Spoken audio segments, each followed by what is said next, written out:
আজ শেষবারের মতো সেই গানটা শোনাবা? শেষবার বলতেছো কেন?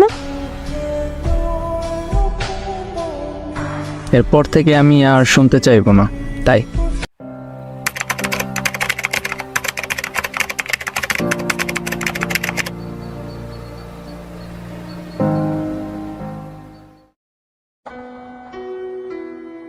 চিঠিতে তুমি কি লিখছো? খারাপ কিছু? তেমন কিছু না, সাধারণ কয়টা কথা লিখছি। তাহলে কান্না করবো কেন? তুমি তো একটা পাগল, অল্পতেই কান্না করে দাও, তাই বললাম। আচ্ছা, তুমি কি জানো আমার কখন বেশি মন খারাপ হয়? কখন? তোমার চোখে পানি দেখলে। খারাপ কিছু যে কান্না করব? ঠিক আছে, কান্না করব না। আবির, তোমার কি মন খারাপ? একটা কথা বলবো, শুনবা? আচ্ছা, শুনবো, বলো। আজ শেষবারের মতো সেই গানটা শোনাবা? শেষবার বলতেছো কেন? এরপর থেকে আমি আর শুনতে চাইবো না, তাই। কেন? আরে আজকের পর তুমি প্রতিদিন একটা করে নতুন গান শোনাবা। এক গান কতদিন ভালো লাগে বলো? ও আচ্ছা। হ্যাঁ, মন খারাপ করবা না কখনো। মন খারাপ করব কেন? না, এমনিতেই আর কি বললাম। তোমার কি হয়েছে আমাকে বলো প্লিজ। আরে পাগলি, তেমন কিছু না। আচ্ছা শোনো, রাত অনেক হয়েছে, এবার ঘুমাও, আমারও ঘুম আসছে। আচ্ছা ঠিক আছে, তুমি ঘুমাও। শোনো, বলো। অনেক ভালোবাসি তোমাকে। আমিও তোমাকে অনেক ভালোবাসি। পরের দিন সকালে ঘুম থেকে উঠে তুবা তার বান্ধবীকে নিয়ে ছেলেটির বাসায় যায়।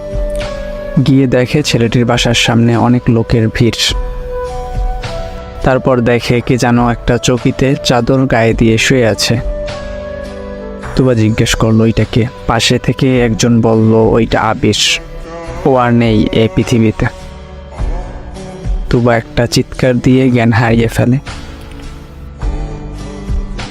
কিছুক্ষণ পর জ্ঞান ফিরে তুবার, সরাসরি আবিরের রুমে চলে যায়। আবিরের কথা অনুযায়ী আবিরের রুমে একটা বক্স পায়, তার ভিতরে একটা চিঠি পায়।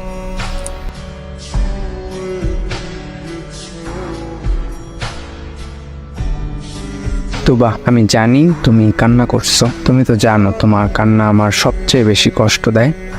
কান্না কইরো না প্লিজ। তুবা, তোমার মনে আছে একবার তুমি একটা শাড়ি পছন্দ করছিলা হলুদ রঙের, কিন্তু তখন আমার কাছে টাকা ছিল মাত্র 1160 টাকা। তাই ওই শাড়িটা আমি তোমাকে কিনে দিতে পারিনি। শাড়িটার দাম ছিল 1850 টাকা। কাল আমার হাতে যখন টাকা পেলাম তখনই তোমার সেই শাড়িটার কথা মনে পড়লো। অনেক খোঁজাখুঁজি করার পরে শাড়িটা পেলাম। দেখো, বক্সের ভিতর শাড়িটা প্যাকেট করা আছে।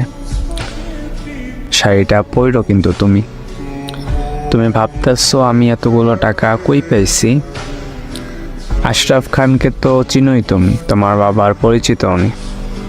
উনি একটা ভয়ঙ্কর ওষুধ তৈরি করেছেন, যেইটা সামান্য মাত্রায় কোনো মানুষের শরীরে দিলে 8 ঘন্টার ভিতর মৃত্যু নিশ্চিত। ওষুধটা পরীক্ষার জন্য আমি আমার শরীরটা দিয়েছি, তার বিনিময়ে আমাকে 10 লক্ষ টাকা দিছে।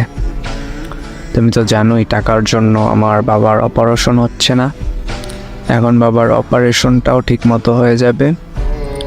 সারা জীবন তো তাদের বোঝা হয়েই কাটিয়ে দিলাম। এই একটা সুযোগ পেলাম কিছু করার, তাই আর কি। তবে তোমার অনেক কষ্ট হচ্ছে তাই না? জানো, তোমাকে নিয়ে স্বপ্ন ছিল সুন্দর একটা সংসার হবে আমাদের। আর দেখো, স্বার্থপরের মতো তোমাকে একা রেখে চলে আসলাম। তুমি আমাকে একদম মনে রাখবে না, বুঝলা? আমাকে একদম ভুলে যাবা তুমি। আমি তোমাকে দেখব, ওই দূর আকাশ থেকে। ভালো থেকো আমার ভালোবাসা। তোমার আবির।